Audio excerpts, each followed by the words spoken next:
Elevate your hatching egg shipping business with Beyond the Egg. Discover the art of premium packaging, master the details of shipping, and create an unforgettable experience for your customers. Enhance your reputation, build lasting trust, and set your business apart as the gold standard. Visit beyondtheegg.com to begin your journey to excellence.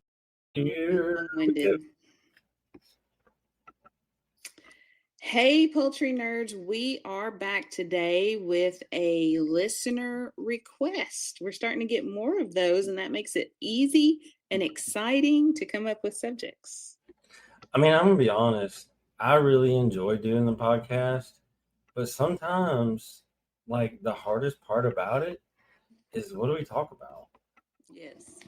So, anytime you guys need answers, feel free to message us or email us or whatever, scream out the back door if you want to, and let us know what it is that you need to know. And we will research it and get back to you. And look, there's a great chance that we will reply to your email or whatever message, smoke signal or whatever really quickly and give you that answer. Mm-hmm. But that's also a great idea for a future podcast, because if you're curious, chances are a lot of other people are too. Yes. So today's request is how to hatch shipped eggs. They do that? Well, I mean, I've shipped a few this year, so it's possible to hatch out shipped eggs. There are some nuances to it, so we're going to kind of go through this step by step, and I have an outline, and we'll see if we can stick to it. I think we can. I bet we don't. Well, but I mean, there's some interesting stories behind some of these that we've gotten, and I've seen a lot of stuff on some of the groups, and there's one that I'm not going to mention its name, but it's primarily a chicken group. And like some of the stuff people say is just really outlandish. And they're like, I'm an expert. Mm-hmm. I have a veterinarian background. Like, if I look at your Facebook history for the last 4 years, you have a dog. Not sure how that relates to poultry or hatching shipped eggs or whatever, but I appreciate you. I think this is one of those things that social media added to Amazon on-demand stuff. You can become an expert pretty quickly, and incubating eggs takes some practice. I mean, it took me a couple of years. I mean, I started with garbage incubators and worked my way up to what I have now. And an incubator quality plays a huge role in being successful. I mean, there's lots of keys. My favorite post. What? And I love this. What's the best incubator I can get for under $50? And I'm like, in the world of incubators, the best and under $50 aren't in the same sentence. There may be a 50 with 1 or 2 digits in front of it. You could work with that. There's a caveat there, though. If you understand the process and you have experience, you could incubate in a cheap incubator. You can. And I've done it successfully. Like, a lot of people give me crap for my $75 Van Pop-Ups.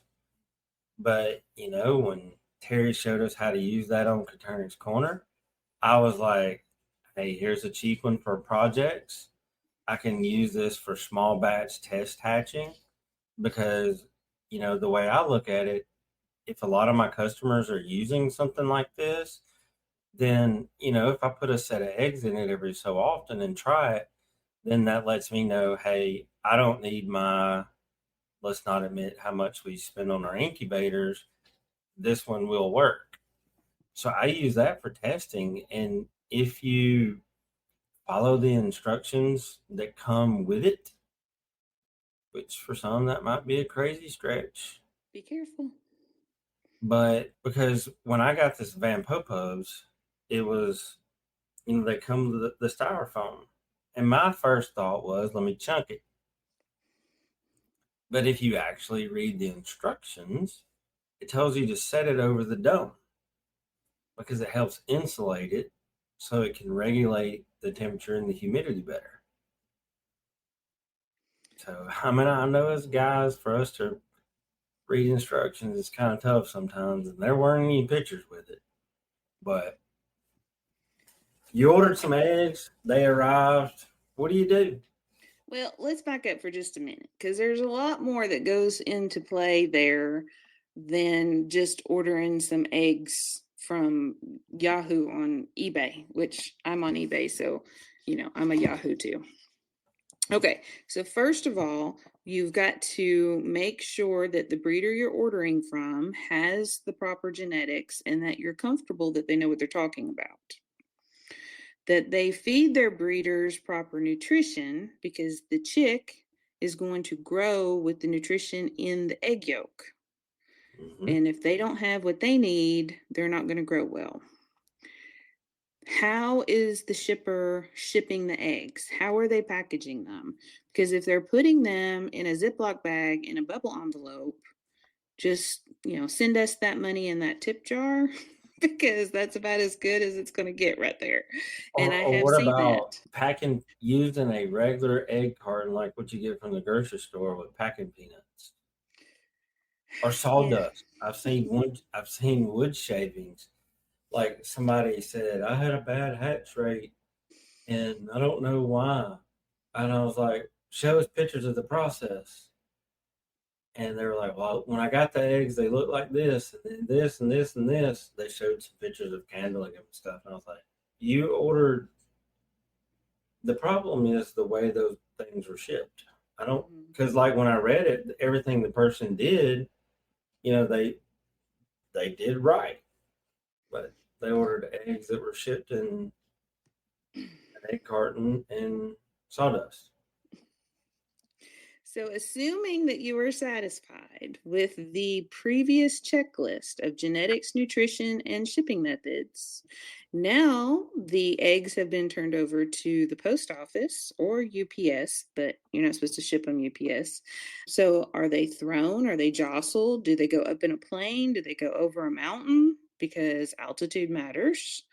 And what is the temperature? Because they're not teleported from, say, my barn to your kitchen. They actually go in a truck. And we see commercials this time of year, don't leave your dog in the car or your baby in the car because the car temperature can go up. I think they're saying 40 degrees now. When I was a kid, it was like 20 or 30 degrees. So let's just say today it was 100 here. So that means it's 140 in the back of a semi truck going down the road. So are your eggs, protected from that 140-degree heat going down the road? Or in January, when the Arctic freezes come through, did the eggs get frozen while they were going down the road? So you've got to get temperature into play on that. So you've got a lot of things happening to those eggs before you ever put your hands on them. Yeah. Yeah. And I were think they? a lot of people say that if you get a hatch rate over 50% on shipped eggs, then you should consider yourself doing good. Yes, I believe that is the industry standard at this point. I think for a while people just said that, but the more I pay attention, I think 50% is the average. And honestly, that's because hatching shipped eggs is from 0 to 100. So the middle is 50. Yeah. Yeah, But kind of makes sense. if I ship some eggs to you, you're one state over, then, I may wind up with a 75 or 80% hatch rate. But if I ship some eggs to somebody that say lived in Washington State, they they probably did go through an X-ray machine. They probably did go through an altitude change on an airplane, because I would ship them to where they would need to get there within 1 or 2 days. Or, they're in the back of an 18-wheeler for a really long period of time. So they kind of already started the incubation process. We'll be right back. Looking to rock some seriously comfy gear? If you love chickens and you're all about that fun style, then Chicken Box has got the perfect t-shirts for you. From quirky designs to classic looks, their shirts are as comfy as us chicken tenders deserve. They even have a subscription service so your coop doesn't get bored. Head over to PoultryNerdsPodcast.com and click on Chicken Box to get your comfy shirts and support the podcast. Well, and that was something else that I skipped over. How old are the eggs when they're shipped out? Yeah. So you've got to keep all of those things in mind. Supposedly that viability starts dropping at 10 days. We should aim for 7 days. That does not mean at day 10, they're breakfast eggs. That just simply means that your chances are starting to get slimmer and slimmer of having good, healthy chicks become hatched. That's what that simply means. Okay, so let's just say all of that, and now you've got your eggs in your hot little hands. Okay, if it's winter time, and this is going to go for any species.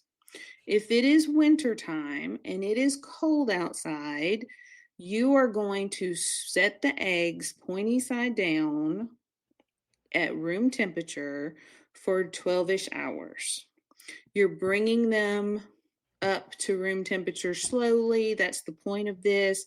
You've got an air cell in the top fat end of that egg, which we're going to talk about more in just a minute. And you're kind of letting the eggs acclimate where they maybe got cold during shipping, that kind of stuff. And sometimes, like, I've seen eggs that the box looked like they got bored at the terminal and played soccer with. So you're going to want the air cells to come back together and be solid again before you stick them in the incubator. If you can. Yeah. Now, if it's hot like it is right now, it's very possible the incubation has started inside the truck. Because think about it, it's 100 degrees. Okay, so what you're going to want to do is you're going to want to take those eggs and put them in the incubator with the turner off for the 12 hours. Yep. Because you're still settling the egg because you're setting it without the turner, but you're not cooling it to room temperature and then going to try to incubate it. Okay, it's already started in the 100-degree truck or 100-degree plus truck. Now you're going to put it right back in the incubator, leave the turner off. Okay, and talk about turners for a minute. This is this might offend somebody. Well, sometimes people don't like the truth. Okay, I am convinced 100% that eggs need to be rotated, not rolled. Now, I'm going to go back for just a minute. If it's your own eggs, I don't care. Do whichever you want to. If you are buying shipped eggs, they need to be rotated, like tipped, not rolled, like on their side and the machine goes around in a circle. And that's going to come back into play when we talk about the air cells. But if you are in the market to buy an incubator because you're going to order shipped eggs, get one where the eggs stand up, pointy side down, instead of rolled, like in a circle. They come both ways. I don't want to mention name brands. I don't know that it matters. Can we talk about name brands on here? Ain't nobody sponsoring us. Okay. So if you're doing shipped eggs, don't do a Nature Right 360. If you're going to do something like the Maddie Kupik's or the Brincias or the Hatchin' Times or something where the eggs stand up in an egg rack or a cradle, something along those lines. Okay, now let's talk about the detached air cells. Now you guys are going to have homework today. If you have never done this, you need to do it, especially do it with your kids. It's interesting. All right, I want you to take an egg that you're going to eat and candle it. And it can be a fresh egg, but one that's like a week or two or even older would be easier. Or do both if you have access to both. So like you bought from the store? Sure, like 3 months old. Sure. Okay, so when you candle it, what you're going to see in the fresh egg, like from this morning egg, is you're not really going to see a whole lot. It's just going to be kind of clear. You're not really going to see an air cell. It's just an egg, right?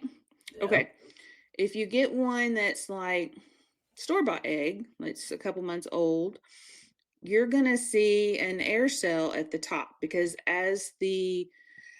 this is where the science is going to come in. So as the egg ages, it loses moisture.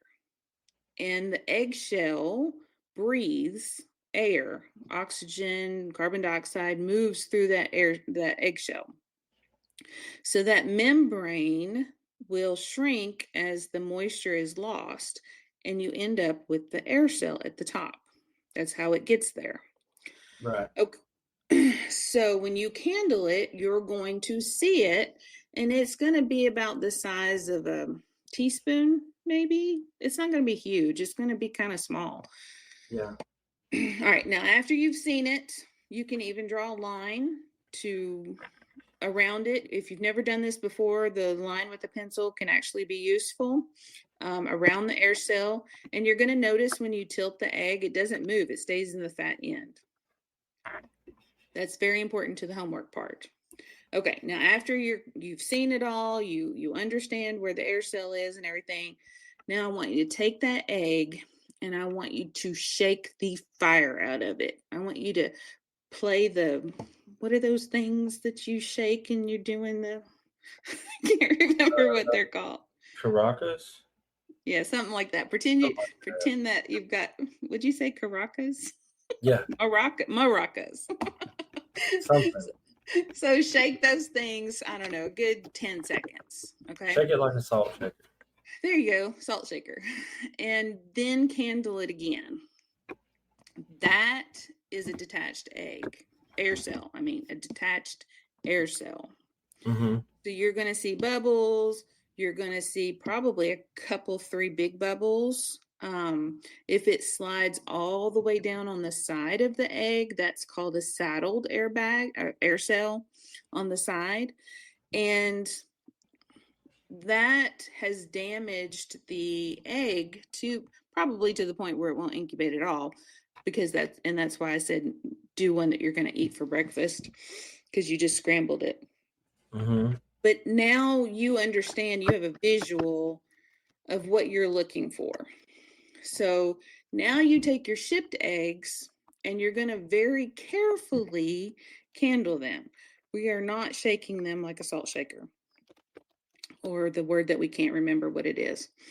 And so if it's in the fat end and it doesn't move when you very gently rotate the egg. Now remember, let's go back to candling for just a second. When you candle eggs, you always candle them pointy side down. Do not use the candler on the incubator, because the very first thing you have to do to use it is turn the egg upside down. And that's wrong. I don't know why they put those on there. It aggravates me. So I have an electric candler, but use anything. If you're in a dark room, it's not hard to see. But always candle an egg pointy side down. You don't want to disturb the air cell, the yolk, any of those anything inside that egg any more than it already has been during shipping. Okay, so now you're candling it and you're looking at that air cell. If it stays in the fat end, that's all the information that you need. Put the egg back down. We don't have to, oh, what's the word? Geek out on the egg, rotate it every which way, and really dissect it. Do that on a store-bought egg. Don't do that on these shipped eggs, okay? So just gently put the egg back down. Now, if you get the egg and you're candling it and the air cell is broken or saddled, you're going to still set it. You've got the information that you need. So just put the egg to the side. And you may put an X on it or something with a pencil. I mean, I use Sharpies. It doesn't matter to me, but whatever. Just mark it that that air cell was detached. And put them in the incubator. I had one person say they wouldn't incubate them. Just put them in the incubator. Just because the air cell is detached does not mean it won't grow. It means it has a more difficult chance of growing, but it will still grow. Now, this is where experience comes into play. When I got some shipped eggs for a friend, actually 3 weeks ago today, they're in the hatcher right now. Every single one of the air cells was broken. 2 of them were saddled. And I texted him and I said, I will try, but this will take all of my skills to get them to grow. Okay. And this is what I did. I put them in my incubator, which I have a hatching time. So they're rocking, they're not rotating on their sides. And I did not turn the turner on. I didn't plug it in for 24 hours. Then I plugged it in and waited 7 days. I don't typically candle, but he wanted to know how it looked. So I just took the tray out and put the light on them. I did not remove the eggs from the trays. If you're going to candle, only do it at day 7. From day 3 to day 7, it is very important that the eggs are rotated, they're tilted, they're undisturbed. That's the largest, the most important days for growth in an egg, okay, is day 3 to 7. And we're talking about chicken eggs here, 3 to 7. So don't candle before day 7. If you don't know what you're looking at, you're not going to see anything anyway. On day 7, if you want to candle, you want to disturb the egg the least amount that you can get by with.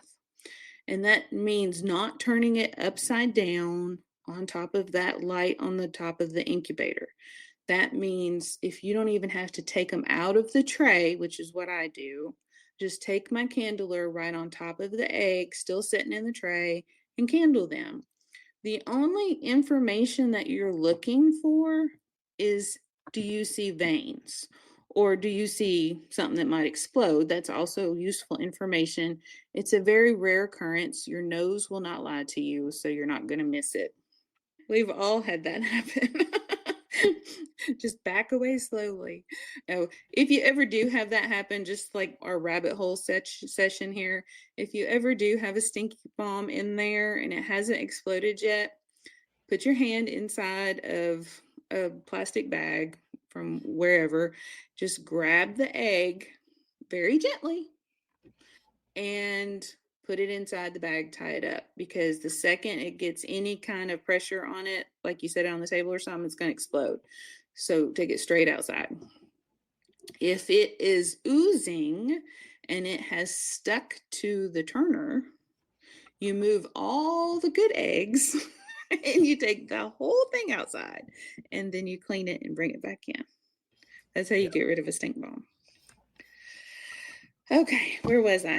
Don't try to pick it up. Yeah, don't try to pick it up. If it's stuck, don't try to unstick it inside the house. Okay, so where was it? Oh, candling. So they're in the turner. Hopefully you've got one where they're sitting upright. You're just simply looking for growth. The air cells should be getting bigger. You should see some veins. Really, you're probably not going to notice a whole lot more than that. If you do have the ring of death, I mean, you could pull those. I am not ever going to tell you to pull anything unless it's just an obvious stink bomb waiting to happen. I am not one to, unless you're just completely out of space for whatever reason, just leave them. There's always a chance that you're wrong.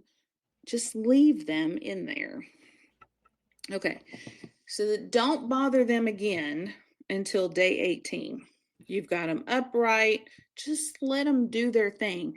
These have already had the hardest possible start to life possible. So just leave them alone to day 18. And because you've got them upright, because you're gently rocking them, that air sac cell has to be in the top just because of gravity and air pressure, right? Would it be air pressure or gravity? I don't know which. I mean, both. I guess so. Because gravity's going to pull one down and the pressure will pull the other up. Force the air up. Yeah. Okay. As far as the humidity, do what you normally do. I like 40% where I am. If you decide to go a little bit heavier on the humidity, upright is always great because it cures a lot of evils. Moisture will go down and the chick's head is up. That way it keeps the chick's head away from the moisture. If you've got your humidity too high, will keep them from drowning. That's always a good tip, shipped eggs or not.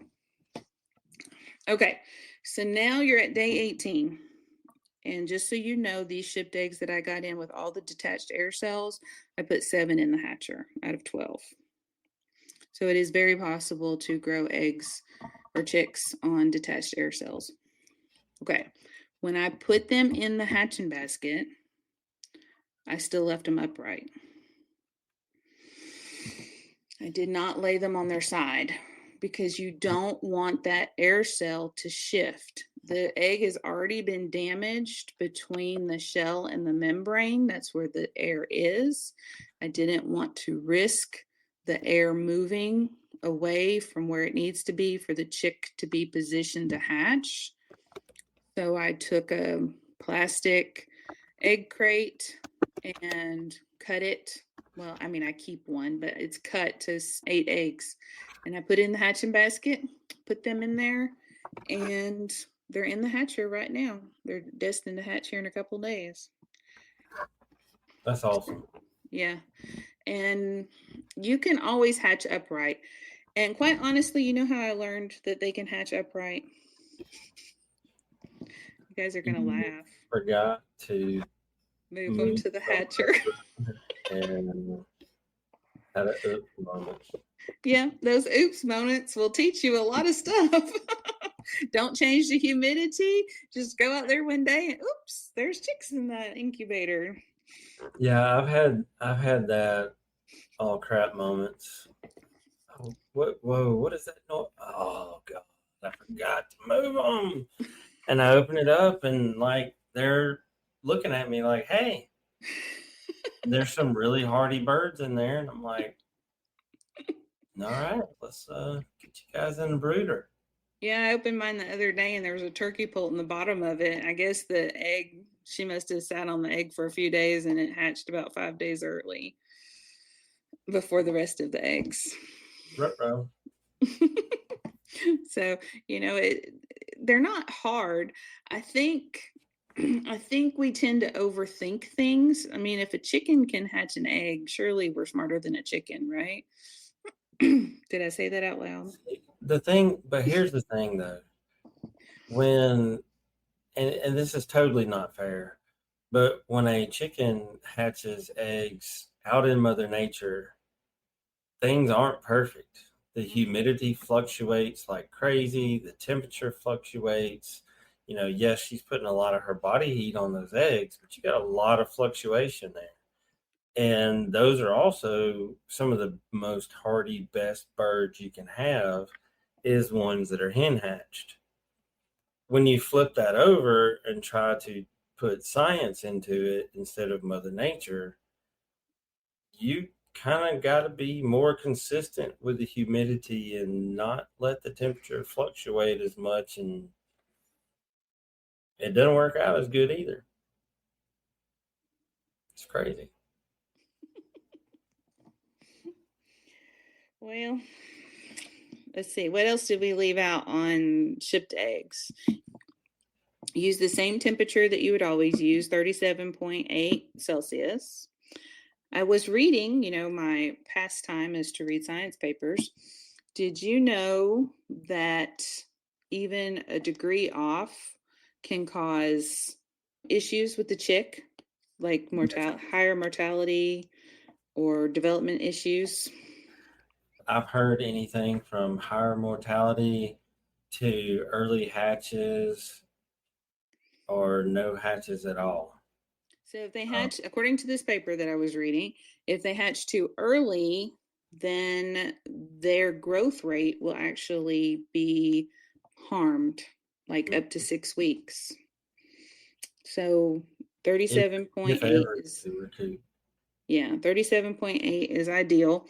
And that is the incubator temperature, because all the stuff going on in the egg yolk is creating its own heat inside of the egg, which explains why pregnant people are always hot. I wouldn't know. Yeah, I don't think you would. Okay, let's see. Let me look at my outline here, make sure I didn't miss anything. We did hatch rates. I think we're good. I think we hit everything. I mean, people can go to bryantsroost.com. There is a free ebook on hatching shipped eggs. Oh yeah, I did do that. I actually have an entire page on my website with a masterclass video for free. bryantsroost.com/incubating. So you can get more there. And I got to say this, folks, a lot of the better breeders that do ship hatching eggs, they will ship you a little pamphlet, some notes, some tips, things that they've learned that their eggs hatch best with. And, nobody's going to know how a breeder's eggs hatch better than that breeder.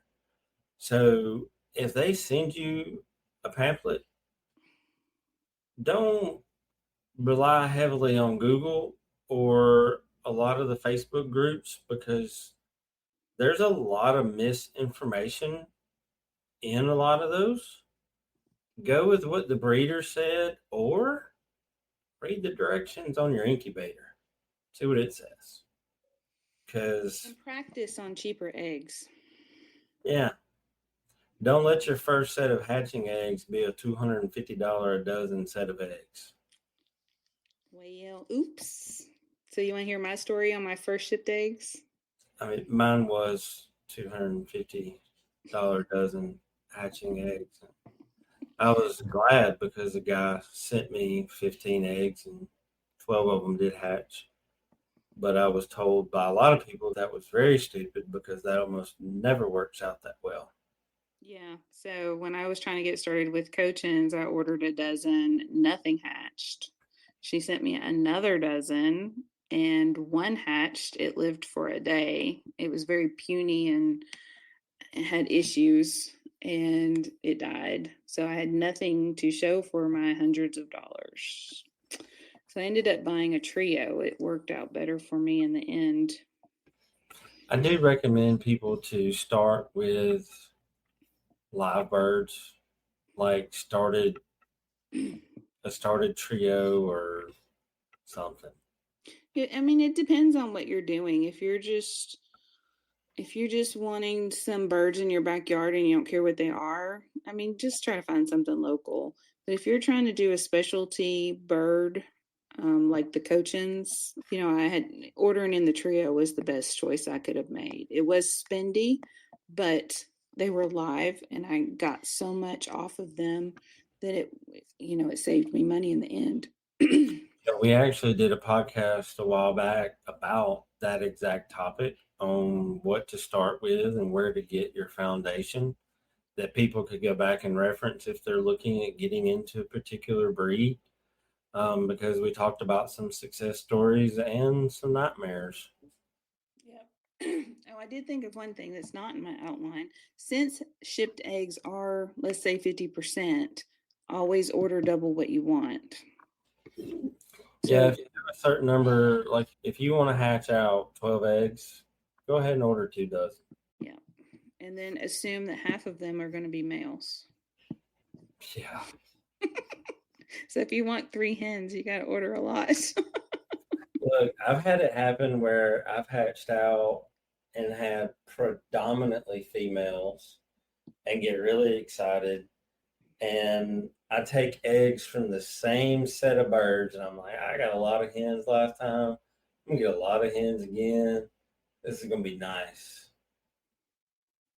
And I wind up with like 2 hens out of 100. Yeah. Yep. Nature will do what nature wants. Proven fact. Yep. All right. Well, I think I'm done.